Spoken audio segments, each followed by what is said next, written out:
그럼 이제 완연한 봄입니다. 봄은 생명이 움트는 그런 계절이고 또 씨 뿌리는 계절이기도 합니다. 오늘 본문은 우리가 너무나 잘 아는 예수님의 비유죠. 예수님 비유로 참 말씀을 많이 하셨습니다. 그런데 예수님의 많은 비유 중에서 대표적인 비유 중에 하나가 바로 이 씨 뿌리는 비유입니다. 이런 내용이죠. 한 농부가 밭에 씨를 뿌립니다. 그런데 이 뿌리기로 이렇게 씨를 뿌리다 보니까 어떤 씨들은 좋은 땅에 떨어지기도 했지만 좋은 땅에만 떨어진 것이 아니라 오늘 본문에 보면 4가지 땅에 이 씨들이 떨어졌다는 거죠. 4가지 땅. 어떤 땅들이었나요? 4가지 땅. 길가에 떨어지기도 하고 바위 위에 떨어지기도 하고 가시떨기 속에 떨어지기도 하고 또 좋은 땅에 떨어지기도 했습니다. 자, 이 4가지 종류의 땅에 떨어진 씨앗들은 다 그 결과가 달랐다는 거죠. 결과가 어땠다는 것입니까? 길가와 바위 위와 가시떨기 속에 떨어진 씨들은 이것들이 제대로 자라지 못하고 제대로 열매를 맺지 못했다는 거죠. 오직 좋은 땅에 떨어진 씨앗만이 100배의 열매를 맺고 거두게 되었다는 그런 이야기입니다. 이스라엘은 당시 목축과 농경, 양을 기르기도 하고 또 농사를 짓기도 하는 이런 문화 속에 있었기 때문에 예수님의 이 비유는 당시 듣는 사람들이 너무 흔하게 듣는 그런 비유였을 것입니다. 어쩌면 예수님이 그 비유를 하고 있을 때 뒤에서 지금 씨를 뿌고 있는 사람들이 있었을지도 모릅니다. 너무나 자주 대할 수 있는 그런 비유였습니다. 오늘 본문의 구절을 크게 나누면 5절부터 8절까지가 이 씨 뿌리는 비유 내용입니다. 5절부터 8절까지가 그 내용이고 그리고 11절에서 15절까지는 그 비유에 대해서 해석해 준 내용입니다. 제자들에게 씨 뿌리는 비유는 이런 내용이다 라고 제자들에게 해석해 준 내용이 11절에서 15절까지 나옵니다. 자, 예수님은 오늘 씨 뿌린 이 비유 이를 해석해 주시면서 오늘 농부가 뿌리고 있는 그 씨앗이 무엇이다 라고 말해주고 있습니까? 이 씨앗은 뭘 상징하는 것이다? 11절 보면 이 비유는 이러하니라 씨는 하나님의 말씀이요. 오늘 이 비유에서 농부가 뿌리는 씨가 상징하는 것은 곧 하나님의 말씀이다 라는 것입니다. 왜 주님은 하나님의 말씀을 씨앗에 비유했을까요? 씨앗의 특징이 하나님의 말씀을 잘 설명해 주기 때문일 것입니다. 여러분 씨앗에 어떤 특징이 있습니까?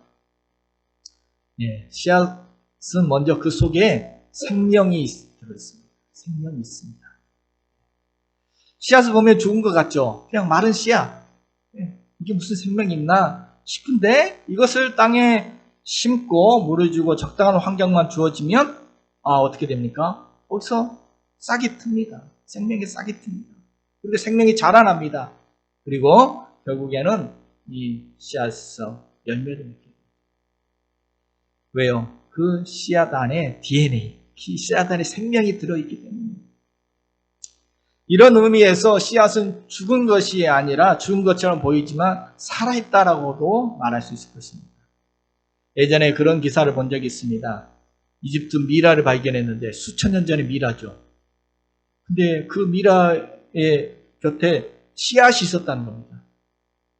그러니까 무슨 말입니까? 수천 년 된 씨앗입니다. 이것이 싹이 틀까 싶어서 그 씨앗을 땅에 심고 물을 주고 이렇게 했더니 싹이 텄다는 거죠. 무슨 말입니까? 몇천 년 동안 미라 곁에서 죽은 시체 곁에 있었던 씨앗이 생명이 있었다는 거죠.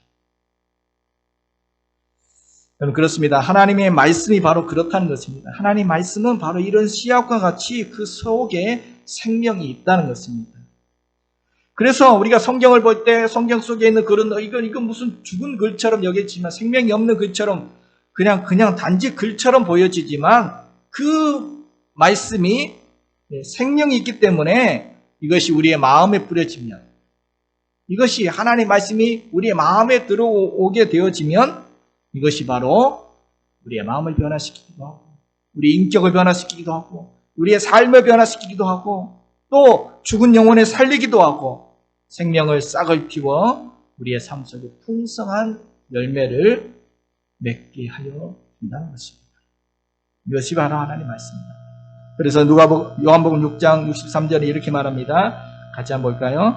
살리는 것은 영이니 육은 무익하니라. 내가 너희에게 이른 말은 영이요 생명이라. 예수님이 우리에게 하신 말씀이, 예수님이 우리에게 하신 그 말씀이 뭐다? 영이요 생명이다. 생명이 있는 말씀이다. 생명을 살리는 말씀이다. 베드로전서 1장 23절에도 너희가 거듭난 것은 썩어질 씨로 된 것이 아니요 썩지 아니할 씨로 된 것이니 살아있고 항상 있는 하나님의 말씀으로 되었느니라. 하나님 말씀은 살아있는 말씀, 살아있고 항상 있는 그 하나님의 말씀이 우리를 거듭나게, 다시 태어나게 해줍니다. 하나님의 자녀로 다시 태어나게 해주신 것이 바로 살아있는 하나님의 말씀이다. 우리가 지난주에 나인성 과부의 죽은 아들을 살린 사건도 보았지 않습니까? 예수님 어떻게 살리십니까? 말씀. 청년아, 일어나라. 예수님의 말씀이 떨어졌을 때 그 말씀이 생명을 살리는 역사를 나타내었던 것을 보았습니다. 여러분, 에스겔서에 보면 에스겔 선지자가 환상을 많이 봤습니다. 그것을 에스겔서에 기록해 놨는데, 대표적인 환상 중에, 그 환상 중에 보면 하나님의 말씀이 생명이 있다는 것을 보여줍니다.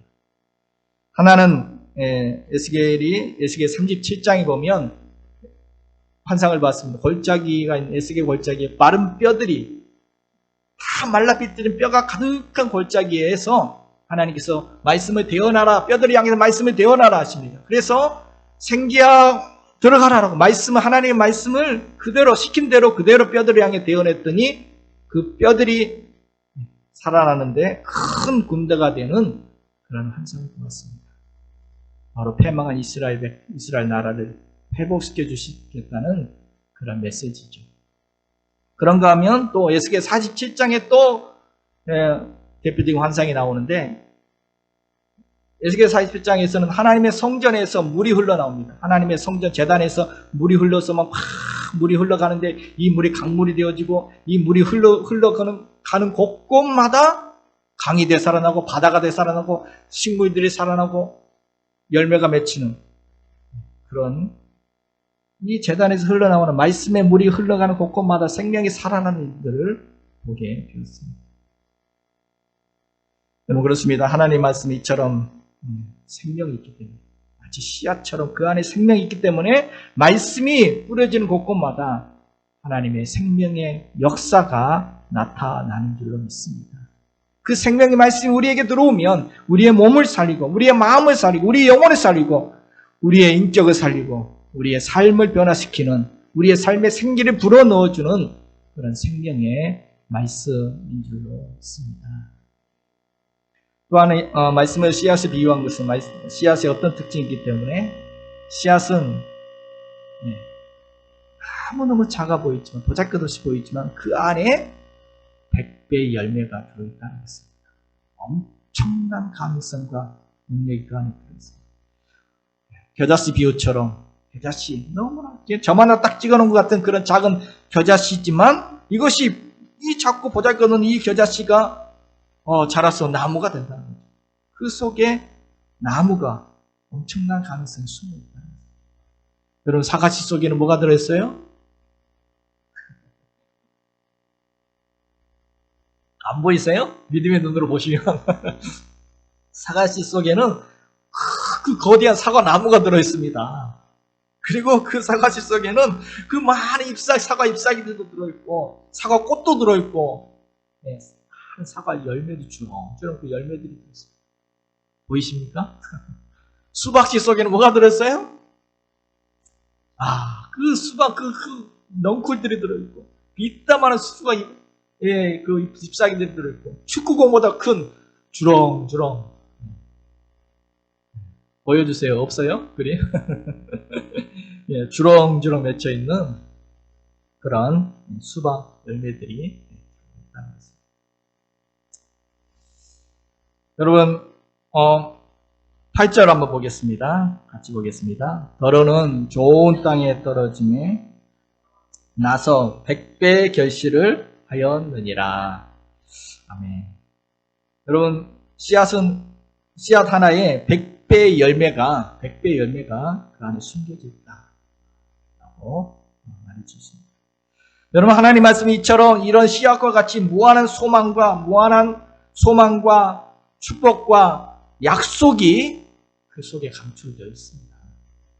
그래서 이 말씀이 좋은 마음에 뿌려지게 되어지면 그것은 반드시 싹을 틔우고 그리고 우리의 삶의 현장 속에 풍성한 열매를 맺게 된다는 것입니다. 이것이 오늘 말씀입니다. 그래서 미국의 16대 대통령이었던 아브라함 링컨은 이런 말을 했습니다. 하나님 말씀 성경은 하나님께서 나에게 주신 최고의 선물이다.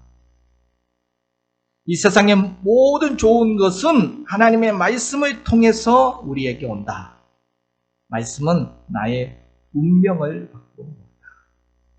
이렇게 말했습니다. 하나님이 자신에게 주신 선물 중에서 최고의 선물이 뭐냐? 그것이 바로 하나님의 말씀 성경이라는 거죠. 그래서 하나님은 이 세상에 좋은 것들을 우리에게 주실 때 뭘 통해서? 말씀을 통해서 우리에게 주신다. 이 말씀이 내 운명을 바꿔놨다. 실제로 이 아브라함 링컨은 초등학교 5학년까지 나오지 못한 그런 인물이었는데 하나님이 바로 그 운명을 바꿔놓았습니다. 뭘로? 하나님의 말씀으로 그 운명을 바꿔놓았다라고 그가 고백하고 있습니다. 여러분, 그렇습니다. 하나님의 말씀 속에는 온갖 좋은 것들이 선물로 우리 그 속에 들어있는 줄로 믿습니다. 말씀의 씨앗 속에는 바로 100배의 열매, 성경에서 100배라는 표현들은 하나님의 축복을 상징할 때 하는 말들입니다. 엄청난 하나님의 축복이 그 안에 숨겨져 있는 줄로 믿습니다. 그렇다면 그 말씀의 씨앗 안에 담겨있는 그 놀라운 생명과 축복이 어떻게 열매로 나타나게 된다고 오늘 말씀해 주십니까? 어떻게 내 삶에 그 열매들이, 숨겨진 열매들이 드러나게 된다는 것입니까? 바로 좋은 땅에 뿌려진 씨가 100배의 결실을 맺게 된다. 라고 말씀해 주십니다. 그러면서 주님은 오늘 이 씨앗이 떨어지는 4가지 땅에 대해서 말씀해 주셨습니다. 어떤 땅들이요? 길가, 바위 위, 가시떨기 속, 그리고 좋은 땅. 어떤 땅에 말씀의 씨앗이 뿌려지냐에 따라서 그 열매가 결정되어진다라고 말씀해 주십니다. 그래서 15절에 보면 좋은 땅에 있다는 것은 착하고 좋은 마음으로 말씀을 듣고. 자, 여기 4가지 땅에 대해 이야기하면서 좋은 땅에 씨가 뿌려진다는 것은 착하고 좋은 마음으로 말씀을 듣는 것이다 라고 하셨죠. 다시 말하면 오늘 예수님이 말씀하신 4가지 땅이라는 것은 4가지 마음을 이야기한다는 것입니다. 이 땅이 지금 마음을 상징하는 것입니다. 어떤 마음으로 말씀을 받아들이냐에 따라서 그 마음에 받아들이냐에 따라서 열매가 달라진다는 것을 말씀해 주고 있는 것입니다. 착하고 좋은 마음으로 말씀을 들으면 말씀의 씨앗에 숨겨져 있는 그 100배의 열매가 우리의 삶의 결실로 나타나게 된다라고 말씀해 주십니다. 바로 하나님의 말씀을 받는 우리의 마음, 하나님의 말씀을 듣는 우리의 자세, 우리의 마음에 따라서 삶 속에 열매가 전혀 없을 수도 있고, 반대로 우리의 삶 속에 하나님의 말씀의 능력을 경험하고 말씀의 그 100배의 그런 은혜와 축복들을 맛볼 수도 있다라고 지금 말씀해 주는 것입니다. 4가지 땅. 보통 이 설교할 때 대부분 다 이 땅은 뭐고 이 땅은 뭐고 4가지 땅을 설명하는데 저는 그러고 싶지는 않습니다. 뭐 다른 땅 우리가 주목할 게 아니라 좋은 땅이 뭐냐 여기에 초점을 맞춰서 우리가 주목할 필요가 있습니다. 좋은 땅. 어떻게 하면 내 마음이 좋은 땅으로 착하고 좋은 땅으로 이 100배의 열매를 맺히는 삶을 살아갈 수 있을까? 여기에 초점을 맞추고 됩니다. 옥토. 여러분, 옥토가 어떤 땅인가요? 우리가 상식적으로 알기를 옥토라는 것은 비옥한 땅을 말하는 거죠. 비옥한 땅. 식물을 경작했을 때 식물을 경작하기에 매우 적합한 그런 좋은 땅. 수분도 양분도 풍부하고 또 햇빛도 잘 들고 그래서 농작물이 잘 자랄 수 있는 그런 땅을 우리가 옥토라고 말하죠. 여러분 그런 땅에 씨앗이 떨어지면 당연히 풍성한 열매를 맺게 되겠죠. 그런데 오늘 자세히 보면 좋은 땅이 어떤 땅인지 예수님께서 세 가지로 설명해 주고 있습니다. 15절 다시 한번 집중해서 다시 한번 보겠습니다. 15절 같이 보겠습니다. 좋은 땅에 있다는 것은 착하고 좋은 마음으로 말씀을 듣고 지키어 인내로 결실하는 자니라. 아멘. 세 가지 지금 말씀해 주고 있습니다. 보이십니까? 좋은 땅이 어떤 땅인지. 첫 번째는 옥토와 같은 좋은 땅, 좋은 마음이라는 것은 착하고 좋은 마음으로 말씀을 듣는 것입니다. 말씀을 수용하는 것은 착하고 좋은 마음으로 말씀을 듣고 듣는 것입니다.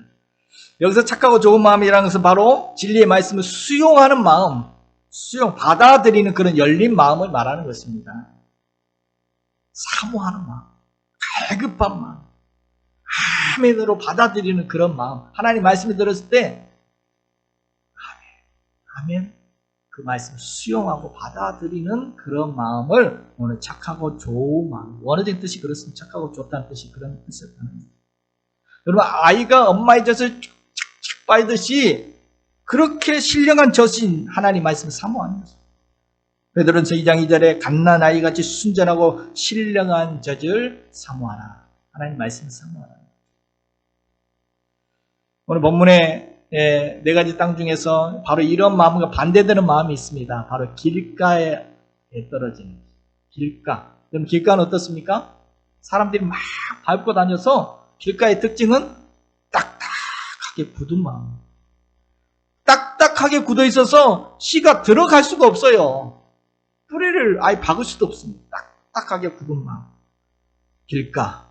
씨가 들어가지 못하고 그냥 씨가 튕겨도 나와요. 새들이 다 집어먹어버립니다. 뿌리를 내리지 못합니다. 바로 이런 마음, 굳은 마음, 고집스러운 마음, 아예 꽉 닫혀있는 마음, 교만한 마음. 당시 어떤 사람들 같은 바리새인들 같은 그들은 예수님 말씀 전혀 듣지를 못합니다. 예수님 말씀 듣지를 못해요. 딱 자기 고정관, 자기 경험, 자기 아집, 딱딱하게 마음이 닫혀있어서 말씀이 전혀 들어가지를 못합니다. 이런 마음이 아니라 좋은 땅은 열린 마음, 말씀을 받아들이는 수용하는 마음. 요즘 아파트 창문들이 얼마나 잘 됐는지 창문을 막 닫고 있으면 그 소리가 안 들려요. 전혀 안 들려요. 방음이 얼마나 잘 돼요. 봄이 되어서 겨울 내 닫고 있던 창문을 쫙 열었더니 저희 집 앞에 이게 나무들이 있거든요. 뭐 새소리도 들리고 봄 향기도 막 들어오는 것 같고 사람들의 살아 숨쉬는 소리도 들어오고 소리도 들고 새들의 노랫소리 뿜빠르면서 마음을 활짝 열면 들어와요. 마음을 활짝 열면 하나님의 음성이 들립니다. 말씀을 볼 때 하나님의 음성이 들립니다. 말씀을 들을 때 하나님의 음성이 들립니다. 생명의 말씀이 우리 안으로 우리 마음을 들어옵니다.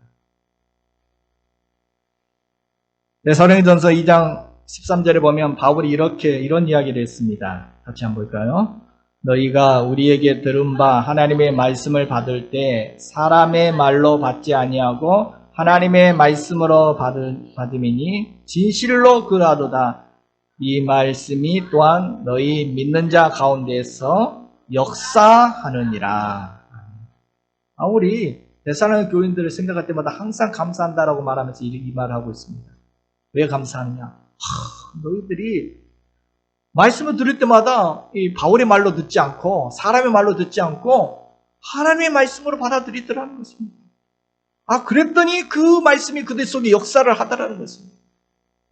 옥토는 이런 마음이에요. 말씀 받을 때 목사님 말로 사람의 말로 듣지 않고 어떻게 하나님께서 나에게 주신 말씀으로 받아들이는 그런 마음. 어떤 마음? 하나님께서 나에게 주시는 말씀으로 그렇게 믿음으로 수용하는, 겸허히 받아들이는 그런 마음. 그럴 때 그 믿었던 자에게 말씀이 그들 가운데 역사를 한다는 것입니다. 그들 가운데 100배의 열매를 맺히게 한다는 것입니다. 두 번째로 옥대와 같은 마음이란 오늘 예수님께서 바로 뭐라고 말씀해요? 10절 보면 좋은 땅에 있다는 것을 착하고 좋은 마음으로 말씀을 듣고 그 다음에 뭡니까? 지키어 말씀을 삶 속에 지키는 것입니다. 옥대와 같은 마음을 가진 사람은 말씀을 듣고 그치는 것이 아닙니다. 듣고 그냥 아멘하고 끝나는 것이 아니라 들었던 말씀을 지킵니다. 지킨다는 것은 지켜낸다는 뜻도 있고 빼앗기지 않고 그 말씀을 지켜낸다는 뜻도 있지만 이 말씀의 뜻은 그 말씀을 순종한다는, 그 말씀을 삶에 적용을 한다는 것입니다. 말씀이 마음밭에 뿌려졌는데 이제 그 말씀을 삶 속에 적용해 봄으로 열매를 맺게 된다는 것입니다. 그냥 말씀 듣고 아멘, 은혜 받았습니다, 이것을 끝난 것이 아니라 그 말씀을 삶 속에 가져가서 그 말씀을 지킵니다. 말씀을 아멘 듣고 끝나버리면 다시 옛날로 돌아가는 것입니다. 이빠지 독이 돼요. 이빠지 독이 물붓기가 됩니다. 왜 나는 말씀 그렇게 듣는데 변화가 없지? 말씀을 삶 속에 지키는 것이. 오늘 본문에서 또 반대되는 마음이 있죠. 어떤 바위 위에 뿌려졌어요. 바위. 13절 같이 한번 보면 바위 위에 있다는 것은 말씀을 들을 때 기쁨으로 받으나 뿌리가 없어 잠깐 묻다가 시련을 당할 때 배반하는 자요. 마태복음에서는 돌짝밭에 뿌려지라고 표현되는데 이 석회암 지대 이스라엘 지역은 바위 위에 흙들이 좀 쌓여 있습니다. 깊지는 않아요. 조금 쌓여 있는 겁니다. 거기에 씨가 뿌려지면은 뿌리는 내린 것 같아요. 그런데 어때요? 뿌리 깊이 못 내려요. 해가 뜨고 이렇게 하면은 금방 말라버리죠. 물기가 없어서. 바로 이런 마음의 특징은 기쁨으로 받으나 말씀 들을 때는 기쁨으로 들어요. 굉장히 감정적이고 충동적인 사람입니다. 말씀을 들을 때는 반응 완전 뜨거워요. 오 할렐루야 할렐루야 아멘 아멘 아멘 아멘 말씀 들을 때 막 그래서 말씀 듣고 나면 막 동네방네 다 사람들에게 말씀 은혜 받았다느니 정말 야 나는 이제 새로운 사람 될 거라고 기쁨이 넘쳐요. 그게 끝이야. 삶 속에 지키는 거 없어. 목회자들이나 또 많은 분들이 깜빡 속아요. 그런 분들 보면 깜빡 속아요. 정말 신실한 형제구나. 야, 믿음 좋구나. 그래서 뭐 교회에서 중요한 일도 막 맡기고 막 중직도 맡기고 막 그래요. 근데 열매가 없어. 본인도 진실한 마음으로 그렇게 표현을 하고 이렇게 했지만 너무 감정적이어서 금방 바닥이 나요. 바위 위가 흙이 깊지 못해서 뿌리를 없어 금방 마릅니다. 언제 그 바닥이 납니까? 시자로 시작되는 두 가지 경우가 닥치면 오늘 본문에 나와 있죠. 시간과 시련입니다. 시간 잠깐 믿다가 잠깐이에요. 잠깐 오래 가지를 못합니다. 냄비 막 금방 확 뜨거웠다가 금방 식고 감정적이죠. 시간이 지나면 시들해집니다. 오래 못 버팁니다. 잠깐입니다. 또 시련이 닥치면 어려움이 오면 배반하는 자요. 뿌리가 깊지 못하기 때문에 시련이 오면 넘어지고 시험에 든다는 것입니다. 여러분 뿌리 깊은 나무 참 중요합니다. 말씀을 기쁘게 듣는 거 중요합니다. 아멘 아멘 수용하고 받아들이는 거 말씀을 듣는 거 중요합니다. 그런데 그 다음 말씀을 지키는 거, 말씀을 삶에 적용하는 거, 말씀을 순종하는 거, 이것은 열매를 맺는데 더 중요하다 할 것입니다. 여러분 농부가 씨앗을 심고 나서 그냥 끝내는 게 아니죠. 농부는 씨앗 심고 나고 내버려 두지 않습니다. 많은 결실을 얻기 위하여 정말 땀을 흘립니다. 심고 끝나는 게 아닙니다. 그 말씀이 잘 자라서 열매 맺을 수 있도록 온갖 정성을 다하면서 말씀을 뿌려줬을 때 그것을 삶에 적용하고 그 말씀을 땀을 흘리고 수고하면서 삶 속에서 열매를 맺어간다는 것입니다. 여러분, 아무리 좋은 핸드폰, 최첨단, 최신형 컴퓨터, 최고의 핸드폰 가지고 있어도 사용하지 않고 집에 모셔놓으면 무슨 소용이 있겠습니까? 아무리 능력 있는 말씀, 100배 가능성과 축복이 담겨있는 말씀, 아무리 들었다 할지라도 그냥 모셔놓으면, 삶에 적용하지 않으면 무슨 소용이 있겠습니까? 여러분, 누가복음 5장에 보면 많은 사람들이 예수님 말씀 들었습니다. 해변가에서 예수님 말씀을 전할 때 큰 무리들이 거기서 말씀을 듣고 다들 아멘 은혜를 많이 받았습니다.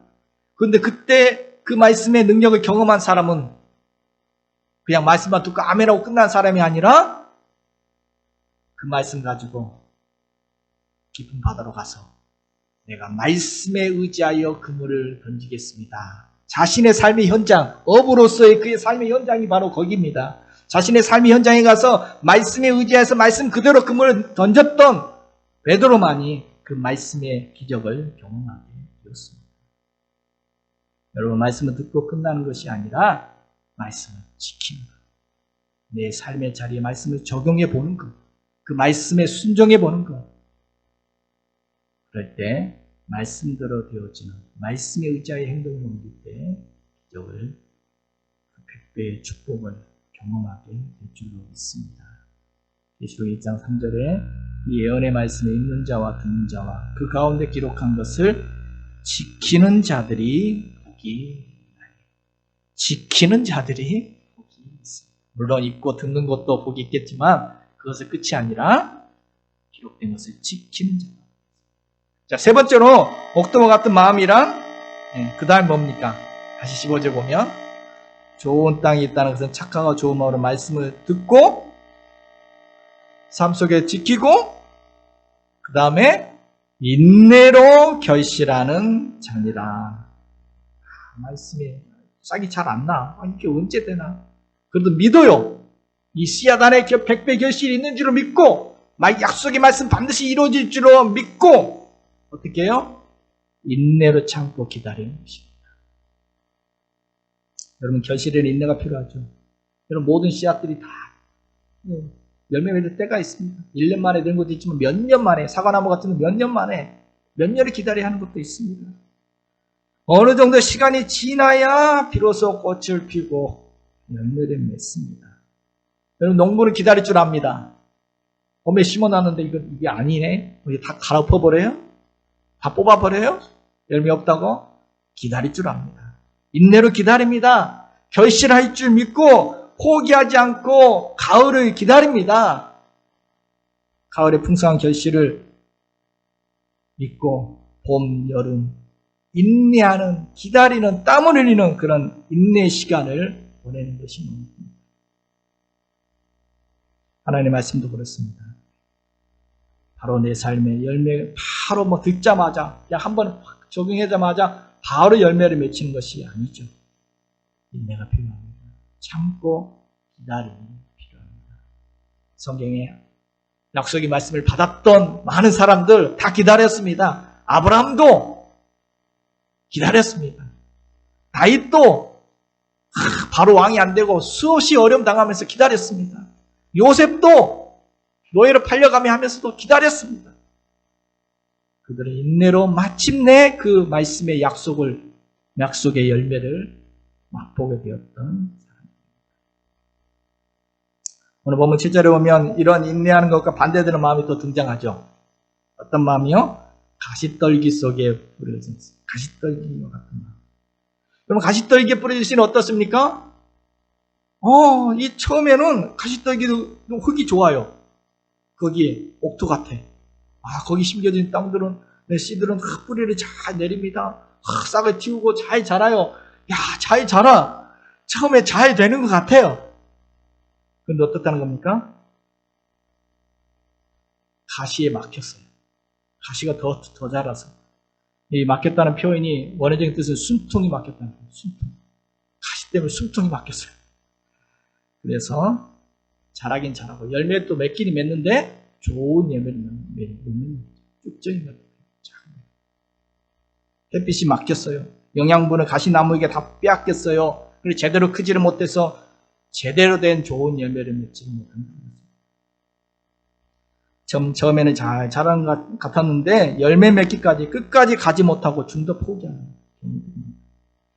여러분, 하나님 말씀도 열매 맺을 때가 있습니다. 기다림의 인내가 필요합니다. 반드시 열매 맺을 줄로 믿고 그 안에 100배의 결실이 있는 줄로 그 약속을 굳게 믿고 어렵고 어려운 땀 흘리고 뭐 폭풍이 오고 태풍이 오고 그 여름철들을 기다립니다. 인내하면서 약속이 성취될 줄 믿고 참고 기다리는 그 믿음이 필요합니다. 오늘 주님은 가시떨기와 같이 인내하지 못하는 마음을 세 가지 이유가 있다고 했죠. 왜 인내하지 못하느냐? 14절에 보니까 가시떨기에 떨어졌다는 것은 말씀을 들은 자이나 지내는 중에 이생의 염려, 재물과 향락의 기운이 막혀 온전히 결실하지 못합니다. 가시떨기, 기운을 받는 가시떨기가 뭐라고요? 이생의 염려, 세상의 근심, 걱정, 염려, 막 이것 때문에 말씀을 포기해버린다.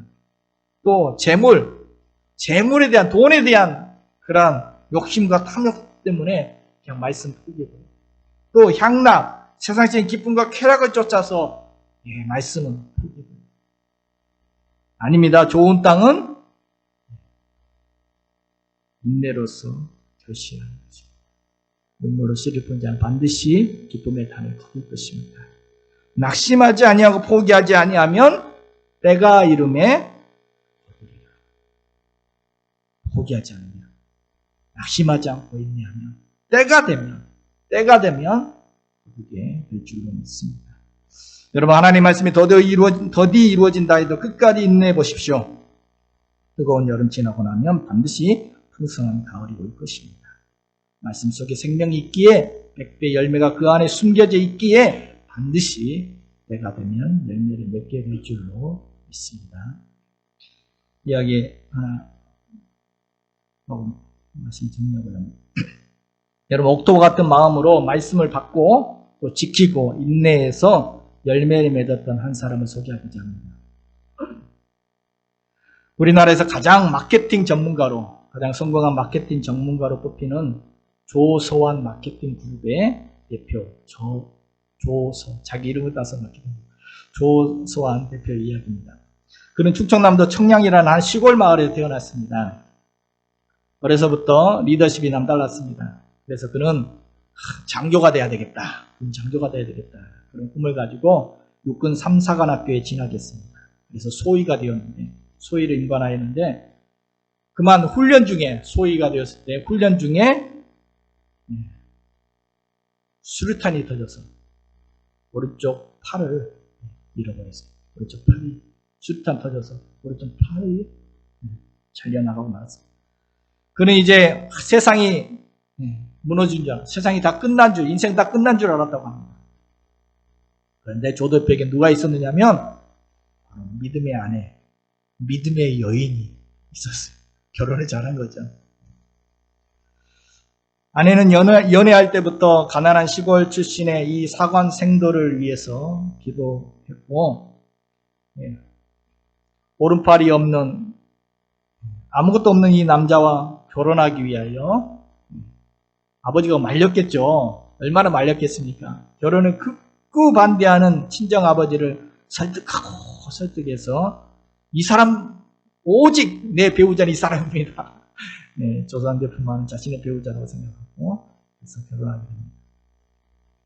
그때 조 대표가 결혼하면서 교회에 나가기로 약속을 했다고 합니다. 아내 따라 나가겠다고. 그때 아내와 함께 받은 하나님의 말씀이 있었는데 그때 받았던 말씀이 갈라디아서 6장 9절 말씀이라고 합니다. 우리가 잘 아는 너희가 선을 행하되 낙심하지 말지니 포기하지 아니하면 때가 이름에 거두리라. 결혼하면서 바로 이 말씀을 우리에게 주신, 우리 가정에 주신 말씀으로 받았습니다. 조 대표는 이 말씀을 붙잡고 늘 이 말씀을 실천하기 위해서 그런 애를 썼다라고 말합니다. 그래서 포기하지 말자. 그리고 우수를 차고 다시 대학에 들어가서 공부를 해서 왼손만으로 대학 졸업장을 따냈습니다. 그리고 이제 취업을 하려고 이제 면접을 보러 다니는데 이게 쉽지 않습니다. 40년 전에 오른팔이 없는 남자를 쉽게 뽑아줄 기업이 없었다는 거죠. 그래서 떨어지고 면접에 떨어지고 계속 떨어졌습니다. 그렇게 떨어지다 보니까 너무 이제 기가 죽고 풀이 죽고 낙심한 거죠. 집에 또 그날 떨어져서 낙심해가지고 아무도 연락이 받지 못하면서 낙심해가지고 집에 돌아왔을 때 아내가 이런 이야기를 해주었습니다. 여보, 절대로 포기하면 안 됩니다. 하나님께서 당신과 함께 하신다는 사실 잊지 마십시오. 낙심하지 말지니 포기하지 아니하면 때가 이름에 거두리라. 분명 그 말씀대로 될 것입니다. 갈라디 6장 그 말씀을 다시 상기시키죠. 그래서 말씀을 다시 한번 되새기면서 그 말씀 붙잡고 마지막 면접을 했던 회사로 다시 찾아가서 인사 담당자를 찾아가서 큰 소리 쳤다고 합니다. 사람이 오른손만 가지고 일을 합니까? 일은 머리와 가슴으로 하는 것 아닙니까? 저는 누구보다도 명철한 머리가 있고 뜨거운 가슴을 가진 사람입니다.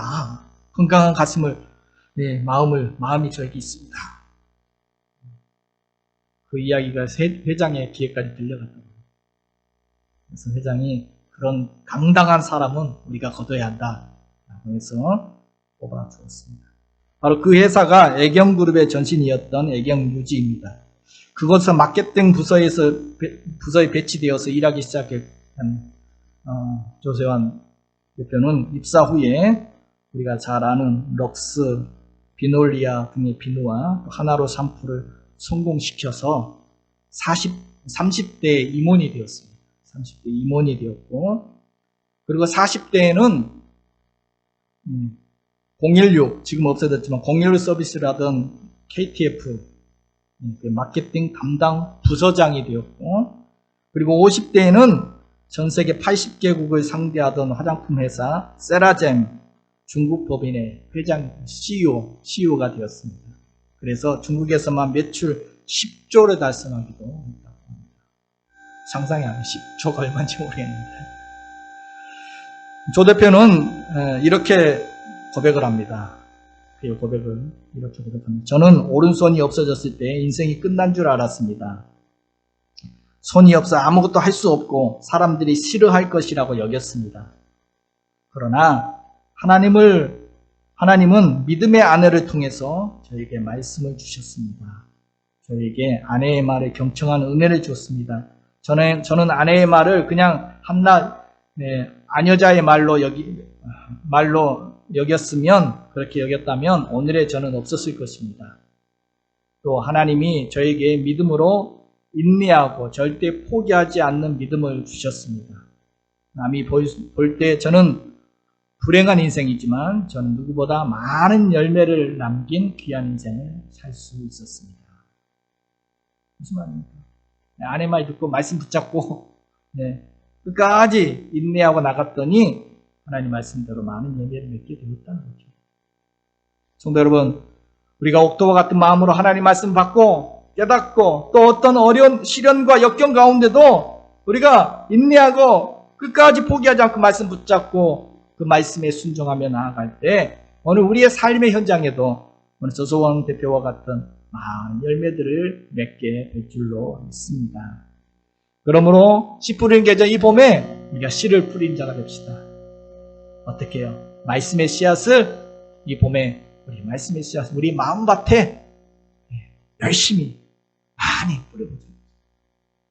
오늘 예수님께서 이 씨 뿌린 비유를 마치고 나서 바로 하셨던 말씀이 8절이죠. 뭐라고 말씀하십니까? 이 말씀을 하시고 외치시되 들을 게 있는 자들은 들을지어다. 주님이 이 씨 뿌린 비유를 하고 나서 외쳤다는 것은 굉장히 포인트를 주면서 확 말씀하시기를 들을 게 있는 자는 말씀을 들을 자들은 들을지어다. 들을 게 있는 자는 좋은 마음으로 말씀을 듣는 자. 이 씨 뿌리는 계절에 우리의 좋은 마음, 사모하는 마음에 말씀의 씨앗을 많이 뿌려보자. 생명의 말씀이, 그 말씀 안에 생명이 있기에, 숨겨진 열매들이 있기에 뿌려진 말씀들이 축복의 열매들이 될 줄로 믿습니다. 그리고 더 나아가서 이 봄에 복음의 씨앗도 우리 VIP들에게 많이 뿌려보기를 소망합니다. 지난 주장부터 계속 씨 뿌리기를 하자고 하는데 씨 뿌리고 계십니까? 복음의 씨, 생명의 씨, 전도의 씨앗을 뿌려보자는 것입니다. 봄에 뿌린 씨앗은 가을에 생명의 열매가 될 것입니다. 아예 목사님, 제가 전도하려고 했던 그 사람 마음은 돌짝밭이 바위입니다. 길가에 씨도 안 먹힙니다. 그래도 구별하지 말고 그 마음이 언제 옥토가 될지 모릅니다. 오늘 말씀해 보면 더러는 이 말씀 계속 반복됩니다. 하나님께서 씨를 뿌릴 때 좋은 땅만 뿌리지 않았습니다. 뭐 길가도 뭐 굳은 땅이든 골고루 더러는 똑같이 골고루 뿌렸다는 것입니다. 이게 하나님의 은혜입니다. 하나님의 복음은 모든 사람에게 전해져야 됩니다. 굳은 땅도 복음은 옥토로 만들어 줄 줄로 믿습니다. 씨 뿌린 계절 이 봄에 복음의 씨앗을 많이 뿌려 올 가을에 풍성히 결실하기를 주님의 이름으로 축복합니다.